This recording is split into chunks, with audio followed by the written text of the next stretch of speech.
I saw the floor plan of that new house, and it's a very luxurious home. I could live there myself. I guess I'll just move in with you. This is your punishment for planning the move without me knowing, and I intend to give you a hard time from now on," said my mother-in-law. She decided on her own that she would live with us and told me so. I, however, had no intention to live with her. Why should I be punished? My husband and our daughter Kristen were listening, but they could not hide their discomfort hearing her words. My mother-in-law said what she wanted to say and hung up the phone immediately. Since then, I have avoided any discussion of the move with her. Whenever Kristen was asked something from her grandmother, she skillfully avoided her prying by saying, "That's a tough one. I don't really know. My name is Tracy. I am 35 years old. My husband Eric is 3 years younger than me, and we live with our 5-year-old daughter Kristen. We both work and therefore share household and parenting responsibilities. I work in a sales department with mostly men and often have to work overtime. Eric, who rarely has to work late, takes good care of Kristen and prepares dinner. At first, I felt guilty for this. I'm sorry for making you take on the household chores, Eric. When I apologized, Eric replied, Tracy, you are working hard, so it's natural that I take care of the house. Aren't you about to get a promotion? I'll help with whatever I can. Just focus on your work. And so, he supported me. Kristen, like her father, encourages me by saying, Mom, your work is really amazing. I'm rooting for you too. With both of their support, I have committed myself to work even harder for my family. Our family bond is strong, but there is one problematic person, my mother-in-law. She tends to visit our home suddenly and without warning. There are generally 3 reasons why she comes over. The first reason is that she wants to see her granddaughter, Kristen. This might seem normal. However, Kristen doesn't necessarily like these visits. This is related to the other 2 reasons. The next reason is that she asks Eric for money. After wasting the inheritance and insurance money from my deceased father-in-law, who was quite wealthy, she is now financially struggling. I leave the financial matters to Eric, who is troubled by her wasteful spending. I need to do something about Mom's spending habits. This is not something that happened just once or twice. It's something I often hear him say. The third reason for her visits is to trouble me. My mother-in-law has been against our marriage from the start because I am older than Eric. She still feels like an older woman had stolen away her son. Moreover, because I'm busy with work and Eric handles most of the household chores, this also causes her discontent. Housework is the wife's duty. You did the housework today since it's a holiday, didn't you, Tracy? Yes, I took care of all the household chores today. I thought so. This sloppy work couldn't have been Eric's. The cleaning and laundry are too careless. Redo them. Meanwhile, we'll go out for a bit. It was supposed to be a holiday where we quickly finished the chores and went out as a family of 3, but her appearance disrupted our plans. I believe my household work is not sloppy. Though I'm not great at housework, I've always done my best. Neither Eric nor Kristen has ever criticized it as being sloppy. Nevertheless, my mother-in-law seemed to enjoy making me suffer. Although she dotes on Kristen, Kristen does not try to get close to her. Because of this, we have a special plan that only our family knows about. It's a plan to buy our dream house and move. We currently live a 10-minute drive away from my in-laws, but the new house we are considering is an hour away by car. My mother-in-law can drive, but she's not good at long distances, and if we move, it will be harder for her to visit frequently. We hope that moving further away will improve our relationship with her. We are keeping this plan a secret from her. Now that my promotion has been decided, the opportunity to buy the house has come. The promotion was supported by Eric and Kristen, significantly increasing our income. Since I earn more, the new house will be in my name. We plan to buy a new property for $400,000. We chose a fully custom-built house rather than a built-to-sell home. There were many plans we have been thinking about for some time, such as the ideal layout, kitchen, bathroom specifications, and children's room designs. Eric also wants a personal hobby room, as he has recently become interested in weight training and wants to enjoy it at home besides going to the gym. So, we decided to set up a simple training space. I also wanted a study room, and I plan to incorporate this wish too. This is how the plans for our own home construction have been progressing. We are keeping this plan a secret from my mother-in-law, and I have also told Kristen to keep it a secret from her. Kristen does not like her grandmother very much and happily promised, okay, I'll definitely keep it a secret. She seemed excited as if she had a secret base that she can't tell adults about. Eric, of course, had no intention of telling his mother. I thought it would be best to distance ourselves from my mom in the new house. We've been too close to her, and she often asks for money. If we can stop giving her money, our life will improve, Eric said, hopeful. I also hoped that the new house plan would proceed smoothly, but an unexpected situation occurred. It happened the day I came back from working on a holiday. When I entered the house, it felt strangely tense. Did something happen? I asked Eric and Kristen. Grandma. Kristen began. Kristen and Daddy were talking about the new house when Grandma suddenly visited. So the plan got exposed, even though we were told to keep it a secret. Kristen was disappointed. Surprised, I looked at Eric. Sorry, Tracy. We were looking at the floor plan of the new house. We were discussing what furniture to place where when Mom suddenly came. That's how the home purchase got exposed. I'm really sorry. Eric apologized. Kristen and Eric were frantically apologizing, but it seems the sudden visit from my mother-in-law was to blame. That's when I received a phone call from her. I decided to answer on speaker so Eric could hear too. Hello, Tracy. Why did you keep the new house a secret? You weren't planning to move without telling me, were you? My mother-in-law asked. In my heart, I thought, of course, that's exactly what we intended to do. But I quietly continued to listen to her. I saw the floor plan of that new house, and it's a very luxurious home. I could live there myself. I guess I'll just move in with you. This is your punishment for planning the move without me knowing, and I intend to give you a hard time from now on, said my mother-in-law. She decided on her own that she would live with us and told me so. I, however, had no intention to live with her. Why should I be punished? Eric and Kristen were listening, but they could not hide their discomfort hearing her words. My mother-in-law said what she wanted to say and hung up the phone immediately. What will we do now? Eric quietly muttered. I calmly thought about our next move. Did you tell your mother our new address? No, I haven't. So, the specific date of the move isn't decided yet, and you haven't told her the timing either, right? Yes, I told her nothing has been decided yet. I tried telling her that the layout talk was just a fantasy of hers. But it seems she believes that much. That's only natural. Considering your mother-in-law's personality, when she believes something, she's determined. Anyway, during this short period before we move, we need to figure out a way to avoid living together. Eric, you don't actually want to live with your mother, do you? I asked just to confirm. Eric hurriedly replied, no way. After that phone call, I realized once again that I can't live with her. Someone who attacks you like that.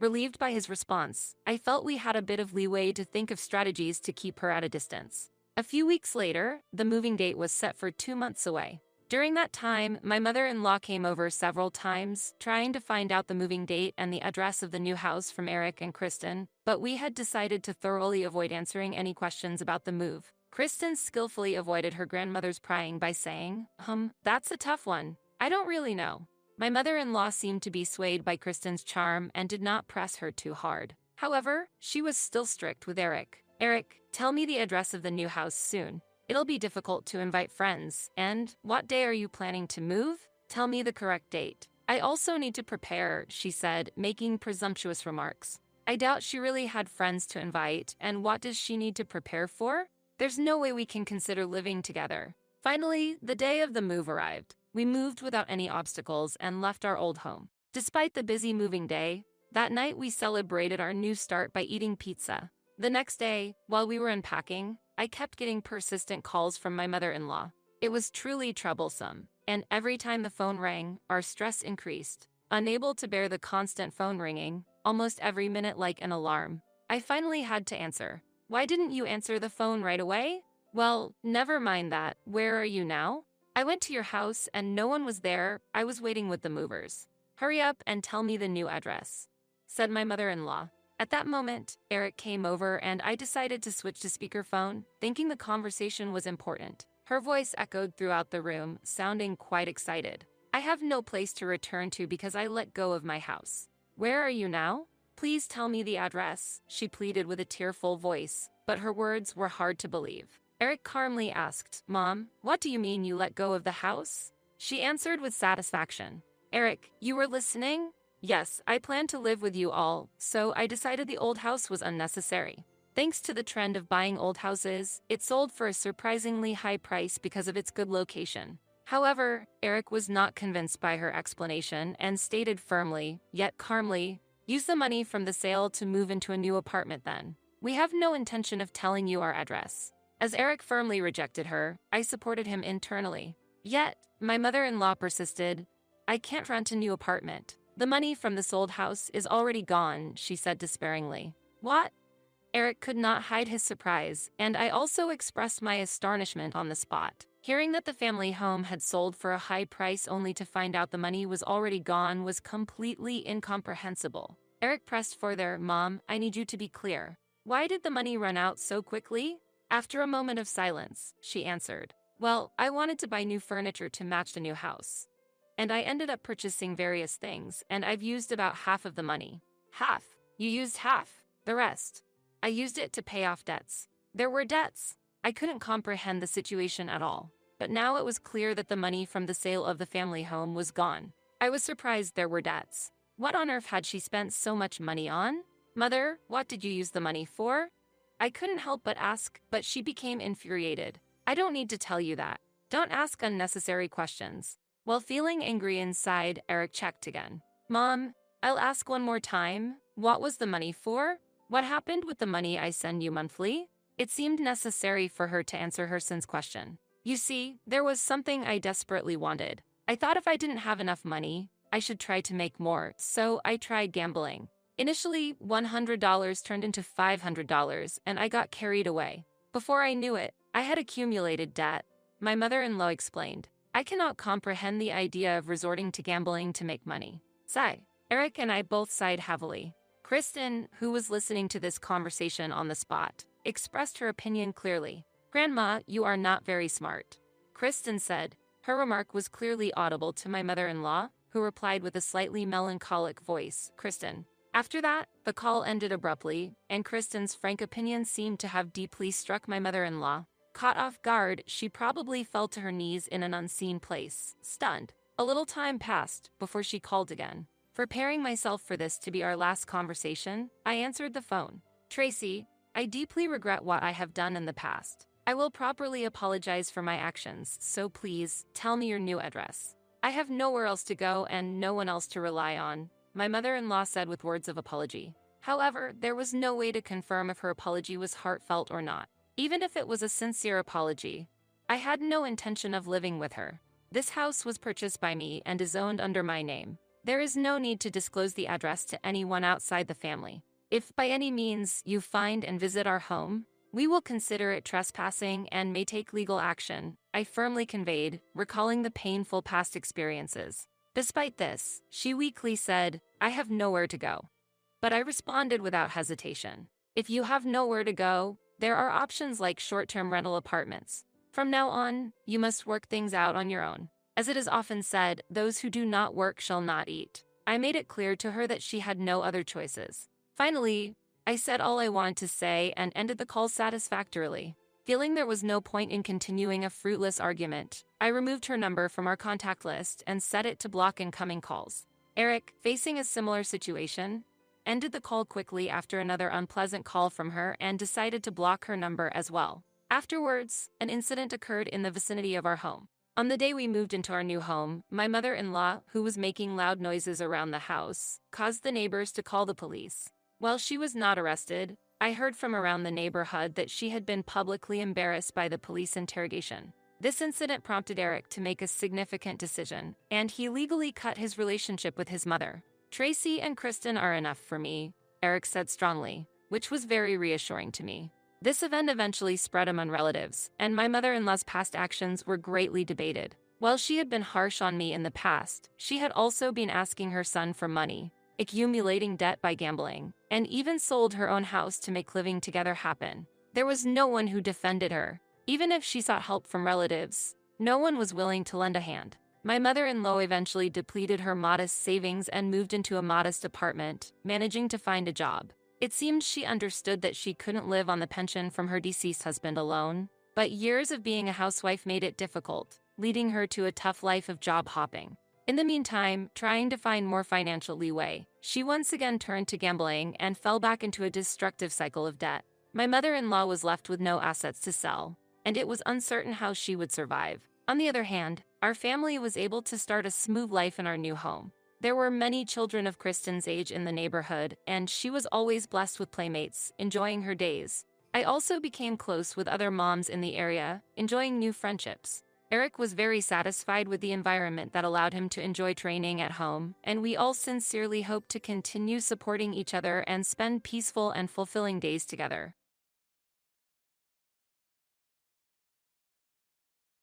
This house, it's been transferred to our eldest son and his wife. Strangers should leave immediately. Despite the fact that I was bearing the burden of the house mortgage, I received shocking statements from my in-laws and husband. From the beginning, they had been using me with the intent to make me pay off the mortgage.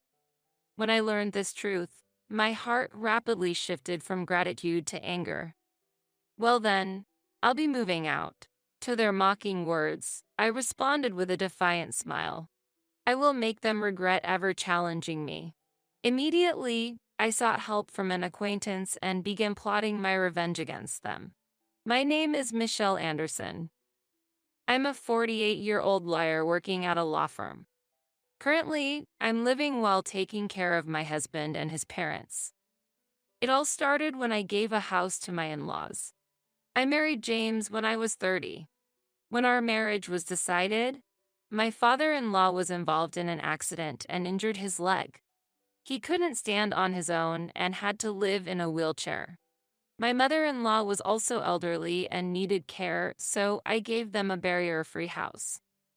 Initially, we considered living in public housing, but then we decided to move them to a location midway between my husband's workplace and mine.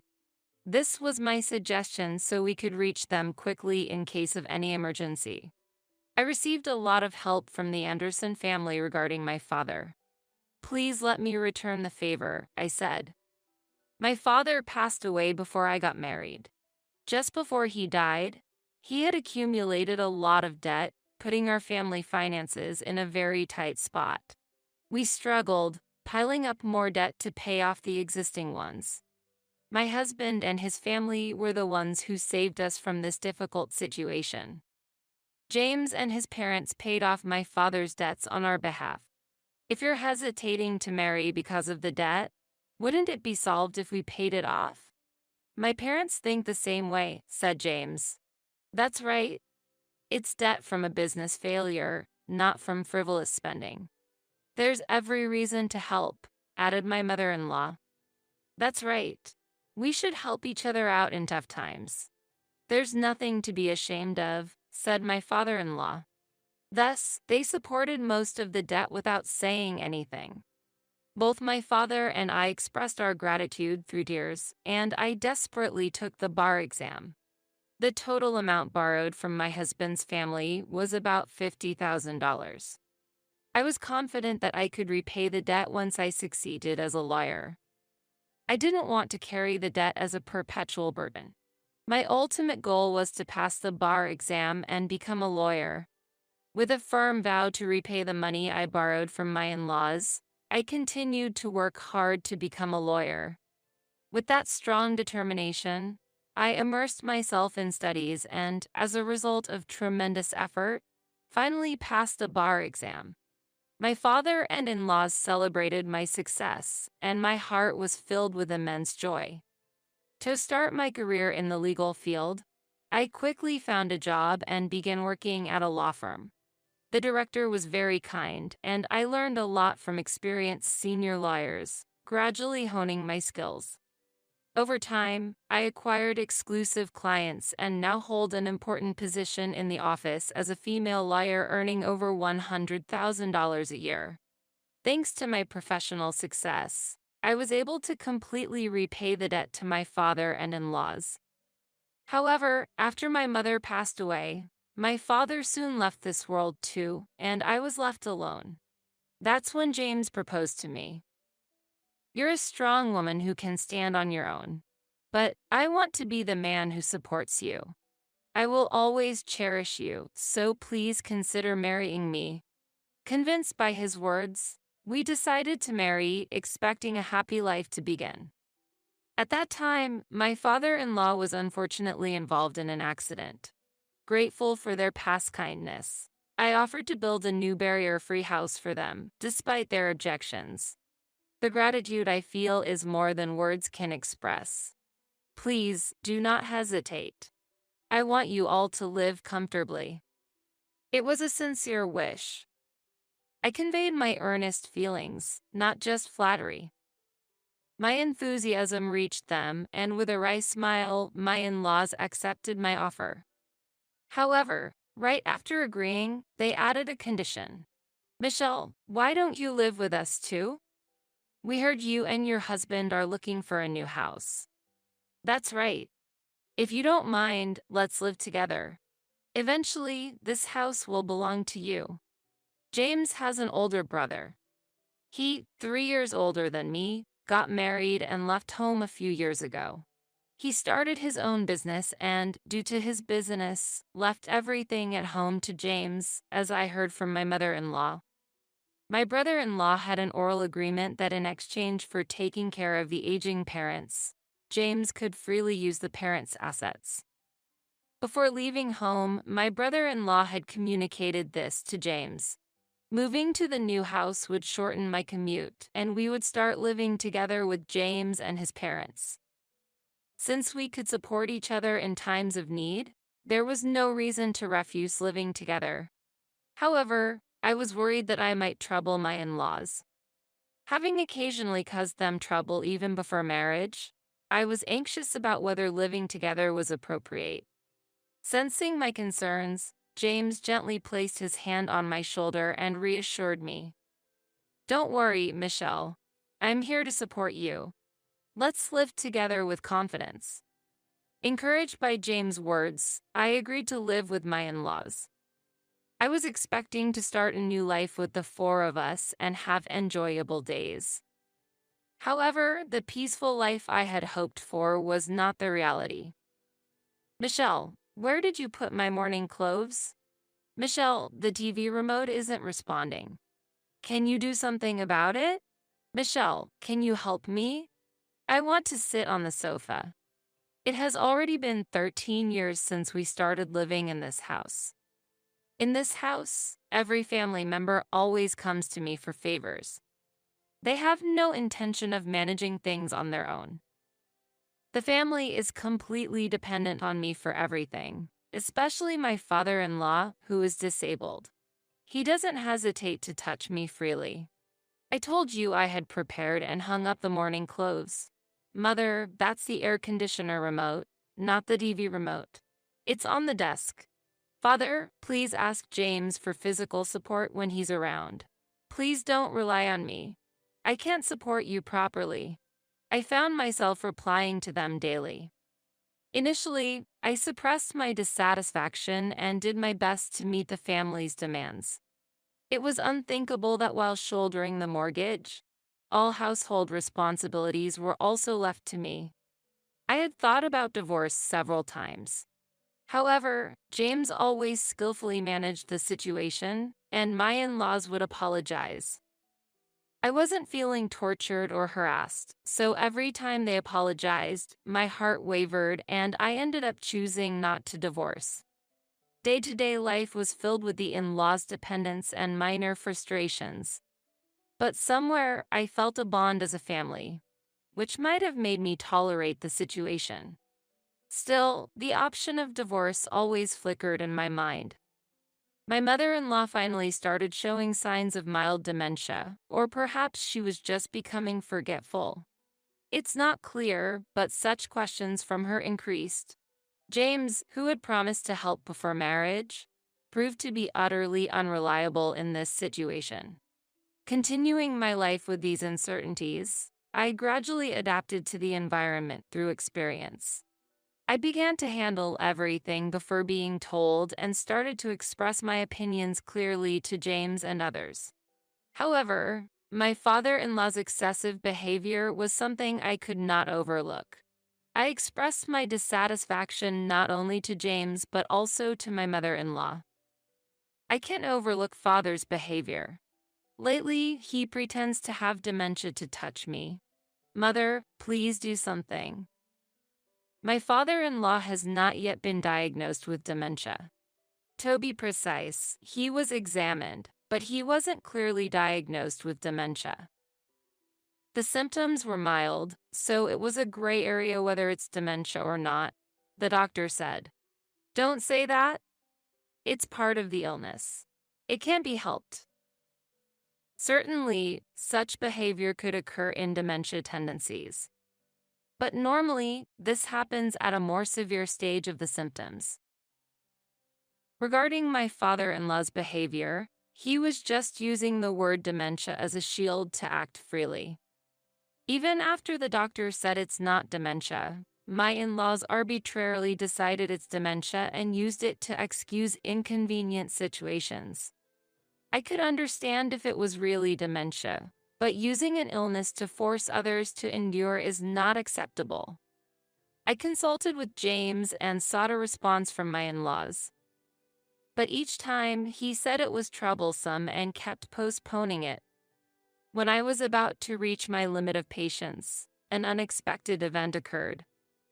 This month, the repayment is completed. I'll be freed from this suffering. On a holiday afternoon, I was organizing the household account book and my diary. Looking at the bank book, I noticed something and my face brightened. At the end of that month, the mortgage repayment for my in-laws' house would finally be completed. Filled with a sense of achievement, I felt as if a heavy burden had been lifted. Thinking that my burden would decrease and I would have more money to spend freely made me very happy. However, at that point, I didn't know yet that the real trial was about to begin. One evening, during a family dinner, James suddenly started talking about the mortgage being paid off. Michelle, the mortgage for this house is going to be paid off completely this month, right? He asked. Since he had never brought up the mortgage before, I was a bit taken aback by his sudden question. However, he poured beer into a glass from a bottle with a friendly smile. Yes, that's right, but why all of a sudden? I replied. Because we have to celebrate, right? You've had a hard time, Michelle. I want to celebrate grandly as a thank you, James said. I couldn't hide my surprise at his unexpected words. I was touched that James had thought that way and understood my burden. Thinking, if only he helped a little more with the housework, I felt grateful that he cared about me. His words instantly erased my frustrations, and a smile of joy spread across my face. James, thank you. Can I look forward to the celebration? I asked. Of course. We'll discuss it as a family and prepare. Just wait, Michelle, James replied. Relieved by his words, I looked forward to the celebration preparations. But this happy feeling didn't last long, and soon I was faced with the harsh reality. I accepted James's invitation without suspicion. It seemed that my in-laws had also heard about the talk and were preparing something together. A few weeks later, I was called in by James and my in-laws. Work had calmed down at that time, and I was in good spirits, so it was a perfect occasion for celebration. Sorry for the sudden call.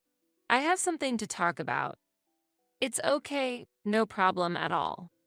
Today, we, as a family, have an important matter to discuss with you, Michelle. What's the matter? I thought it was about the celebration, but why make it sound so serious? Wishing they would just talk normally, I decided to listen to what they had to say. Actually, now that the mortgage repayment is ending, we want you to leave here, they said. What? I couldn't help but let out a surprised voice at this unexpected statement. They wanted me to leave the house as soon as the mortgage was paid off? What was I being told? Was it a misunderstanding?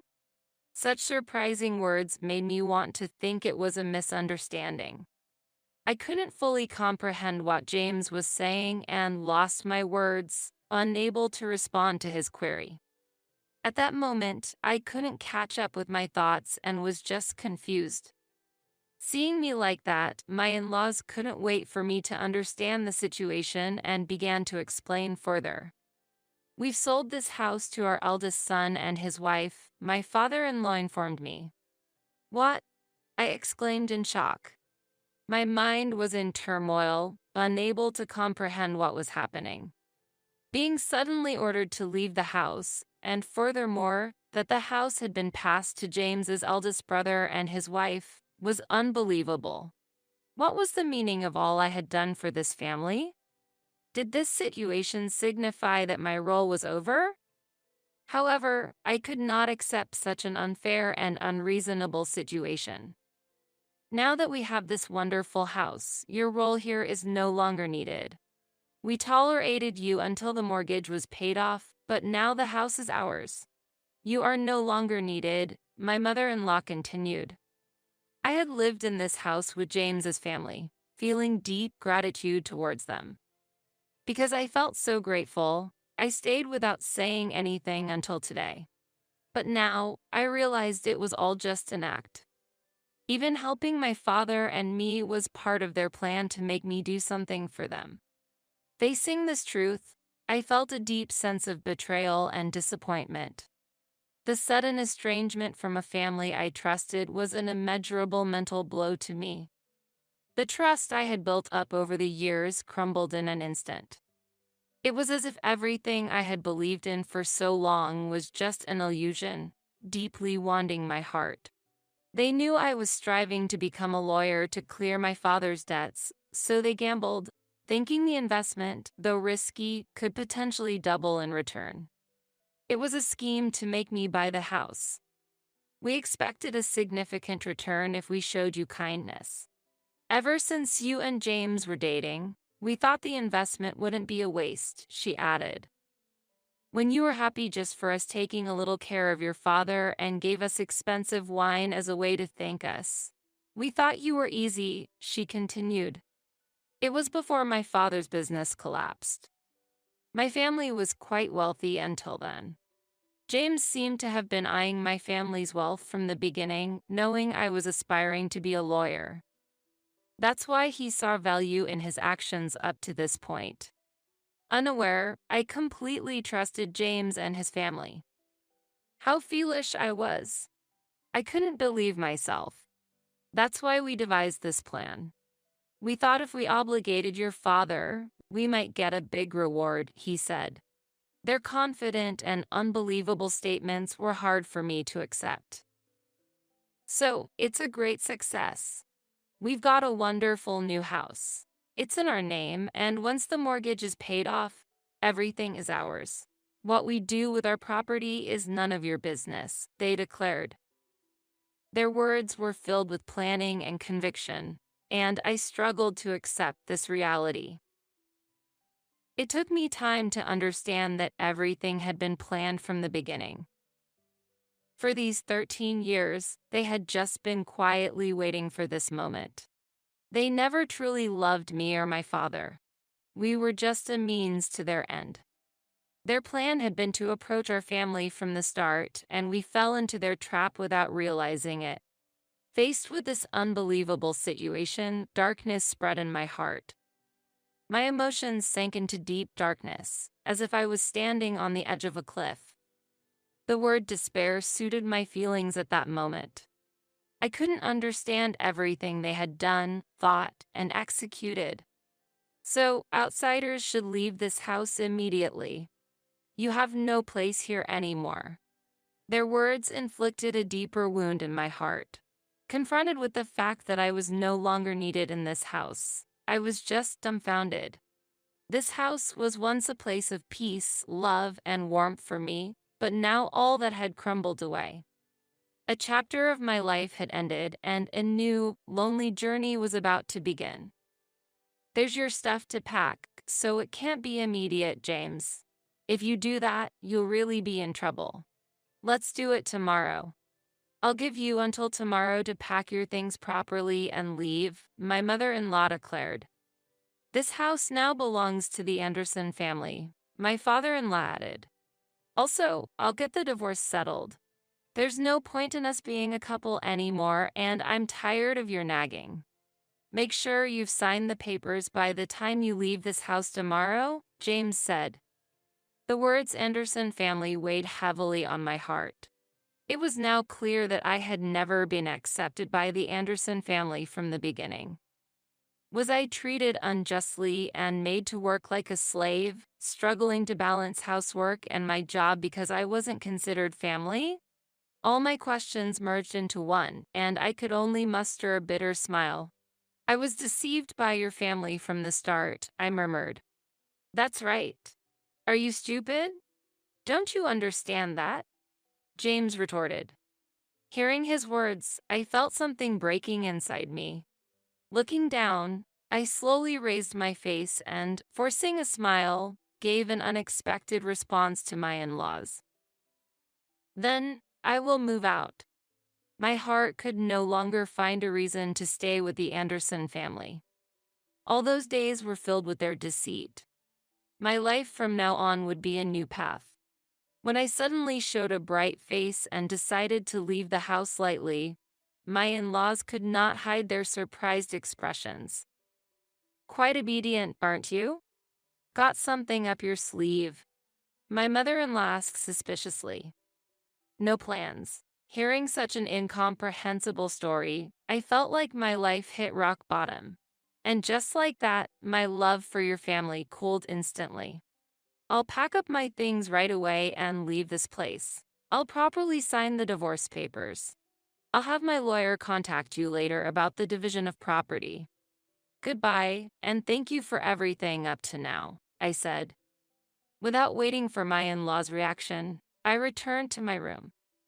As I packed my belongings, I held back my tears while planning my next steps. After such terrible treatment, I couldn't just let it end silently. I wouldn't be at peace until they experienced the same pain, suffering, and unfairness I had endured. While packing, I calmly thought of ways to get back at them.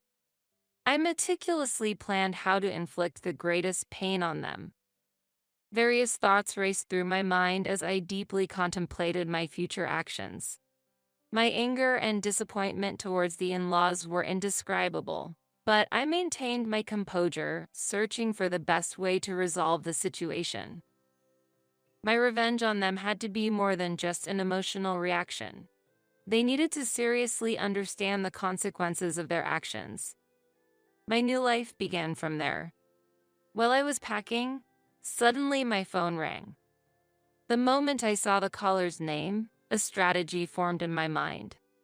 Surely this person will support me, I thought, and, without hesitation, answered the call, revealing the harsh situation I was facing. The caller listened attentively to my story, and then we discussed and promptly acted on a plan for the future. Once I finished packing, I quietly left the house I had lived in for years without a word to James and his family. When I left, I decided to sever all ties with them. So, I deleted their contacts from my phone. Determined not to respond to any communication from them, my decision soon started showing results. The day after I left the house, I received numerous intense calls from my in-laws. I had deleted the numbers, but remembered them due to our long association, which weighed heavily on my mind that morning. They must have realized that I had left the house and understood what had happened. However, I had no intention of responding to their calls anymore. As I looked at my phone, I indulged in a sense of superiority over my decision and smiled lightly.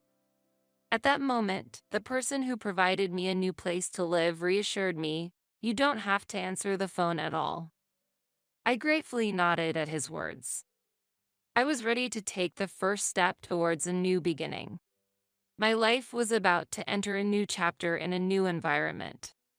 After the calls from my mother-in-law stopped, James started calling. His calls were like unbearable noise to me then. Unable to tolerate it any longer, I turned off my phone and, without turning it back on, proceeded with canceling the service. This action was a clear statement of ending my relationship with James. 3 months passed, and I had started a new life in a new apartment. Freed from the stress of living with my in-laws, I could focus more on my work. My daily life became more fulfilling, and I enjoyed my life to the fullest, free from past restraints. People around me noticed that I was shining. Post-divorce, my face became brighter with smiles, and my personality turned more cheerful and friendly. This change was recognized by others, and I received many compliments. Though previously oppressed mentally by my relationship with my in-laws, I decided to cherish my relationships with colleagues at work and build good connections. I plan to put more effort into my job and prioritize communication with my coworkers. When I made this resolution, the receptionist at my office appeared on the floor in a panicked state and urgently reported to me. "Miss Cohen, there's a parent and child at the reception looking for you," she said. Cohen was my maiden name, which I still use after the divorce. Hearing her report, I rushed to the reception to understand what was happening. The normally polite and composed receptionist's agitation indicated something unusual was going on. Something significant must have caused her distress. Seeing her worried expression, I wanted to be of support, and a male colleague, sensing her state, offered to accompany me. We headed together to the lobby. Arriving there, my expression changed dramatically when I saw who was there. I found her. "Mom, there's Michelle." When I heard that voice, I saw my mother-in-law and James. They were raising their voices inside the office, saying, "Michelle, how could you do this? Cutting off contact is terrible. Do you understand the trouble we're in?" I was stunned by their irrational behavior and couldn't help but question it. Others present couldn't hide their dismay at their actions. Their appearances, worn and filled with anger, were stark after not seeing them for months.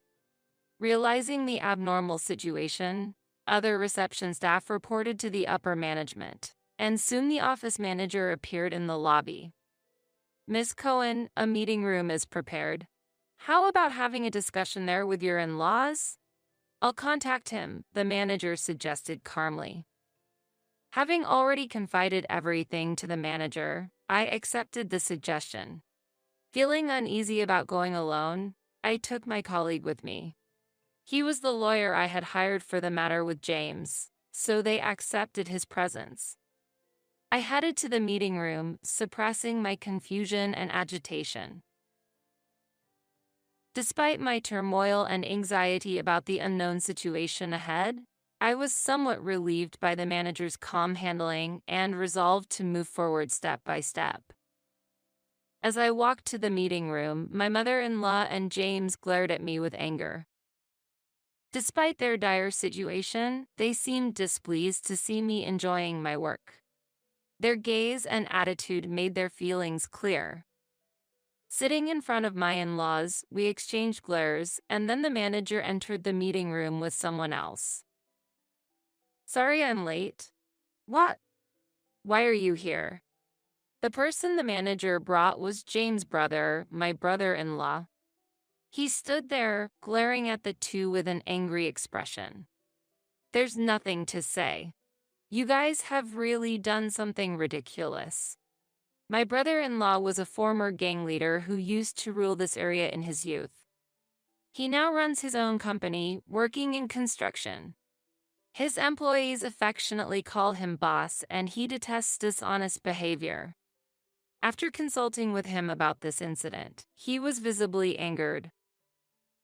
When I lost my place to live, he had taken care of me for several weeks in a women's dormitory. He was already aware of the house situation with my in-laws. Informed about the details, he immediately offered his help. Why didn't he know? When my in-laws told me to leave the house, they said they had sold it to their eldest son and his wife. I found out everything from Susan and confirmed it. "You didn't think you could do such a horrible thing to Michelle and get away with it, did you?" As soon as the name Susan was mentioned, James and his mother showed expressions of astonishment. Susan was his wife and the mastermind behind this incident. As the wife of the eldest son, she had always harbored hostility towards me for some reason. She had been a housewife, following my brother-in-law's wishes, up to this point. However, it wasn't my brother-in-law's instruction but her own will. Women were seen as the guardians of the home, and her parents had lived that way, so housekeeping was deemed natural for her. Based on such notions, she seemed to believe that women who went against this belief were not real women. However, when I appeared, how did she view me? My attitude of actively engaging in work for nearly 40 years might have been too dazzling for her. Moreover, Susan was not good at cooking. Even my brother-in-law and father-in-law had asked my mother-in-law to teach her, and I had heard about this from James. On the other hand, I could handle household chores normally. Furthermore, I managed housework better than Susan while juggling my job. She might have been envious of my ability to do everything. Every time Susan met me, she started making snide remarks. She accused me of neglecting household chores or leaving them to my husband, throwing various harsh words at me for decades. However, my brother-in-law always intervened. That might have been another source of dissatisfaction for Susan. My brother-in-law said it was fine for Susan to work, and he helped around the house. Her inaction in this situation was her own choice. It was unfair for her to take out her frustrations on others. When my brother-in-law warned Susan, she began targeting her discontent at me. Susan confessed that she orchestrated the entire plan to take over the house and make me buy it.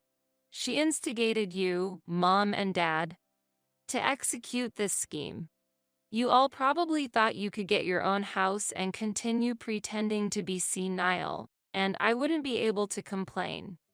Unable to contact my brother-in-law because of Susan, they had their ways to orchestrate the entire scheme.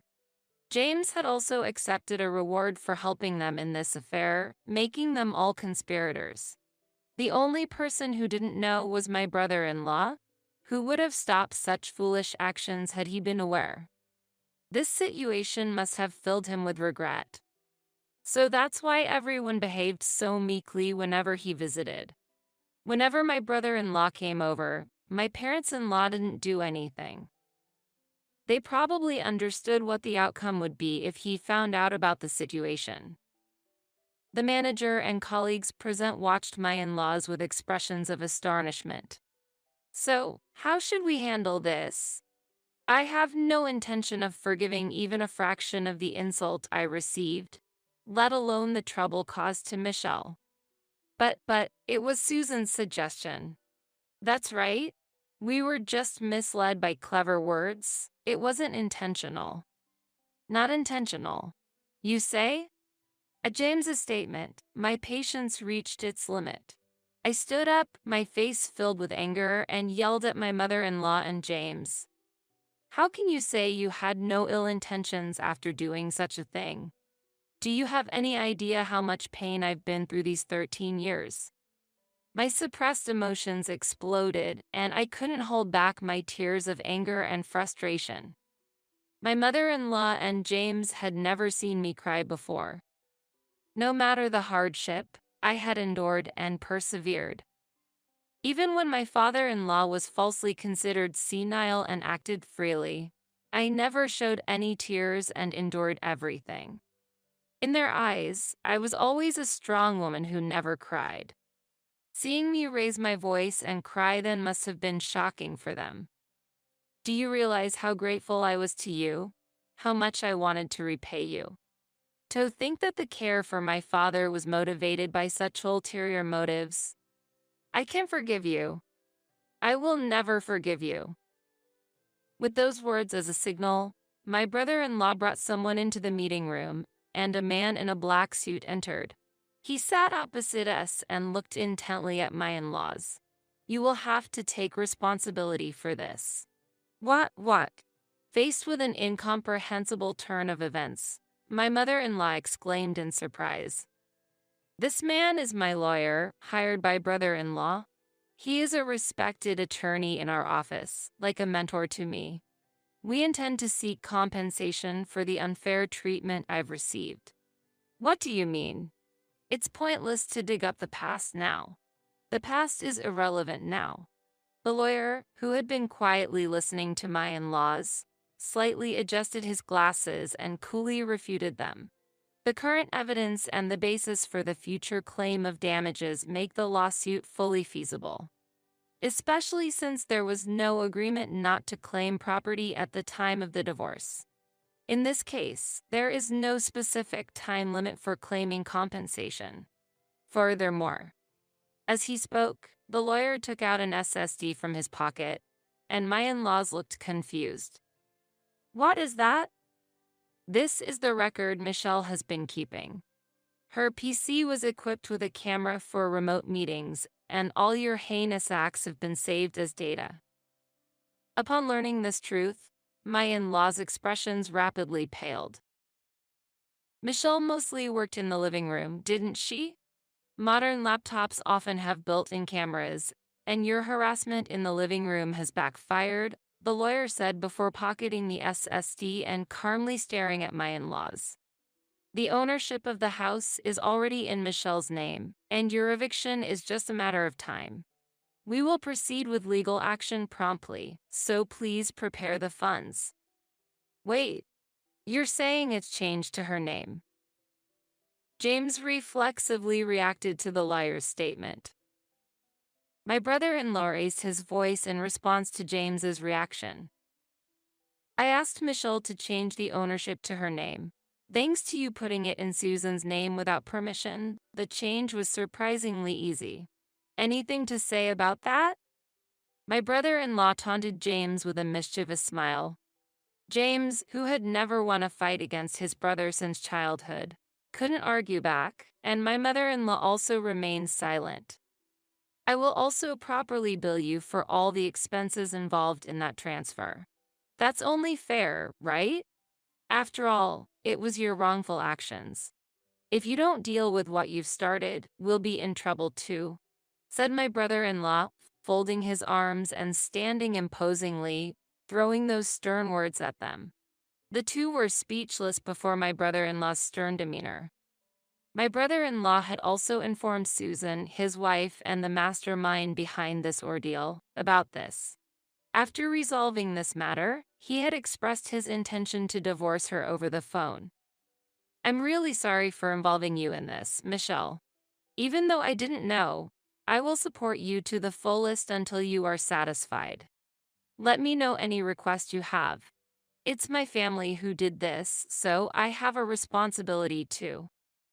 If it hadn't been for my brother-in-law's call that day, I might still be suffering. If my brother-in-law hadn't been part of the family and there for me, maybe I wouldn't have been able to recover. I never realized how important it is to have support. Grateful for my brother-in-law's kindness and warmth, I glared at the two and threw decisive words at them. I will never forgive you for using my and my father's feelings and exploiting them for your own benefit. No matter how much you try to compensate, I will not forgive you. If you ever step foot in my office again, I will call the police. From now on, I will leave all responses to my representative. Never appear in front of me again.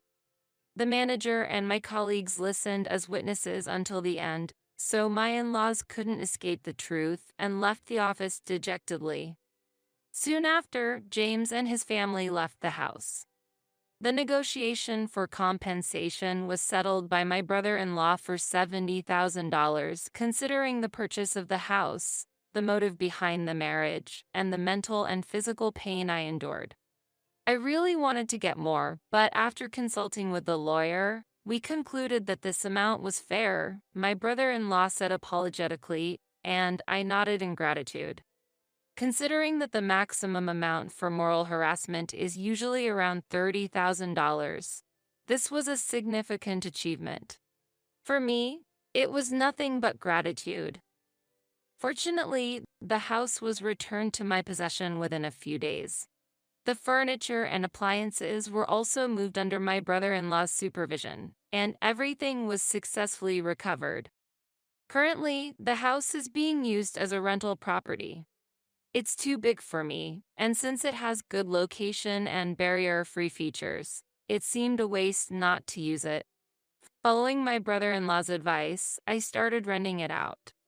Susan is busy with her days working to pay off the debt, following my brother-in-law's decision.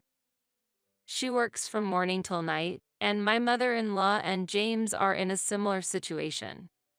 My father-in-law, unable to work due to his disability, contributes from his pension towards the debt repayment, and they seem to be leading a difficult life. I felt relieved that my brother-in-law is a trustworthy person. Years have passed since then, and I continue my work as a lawyer. Thanks to my brother-in-law, the monthly payments are going smoothly, and it's expected to be paid off by next year. Despite often contemplating ending my life amidst the hardships, I held on to the belief that my efforts would be rewarded someday. That belief has become reality, and I live each day with gratitude.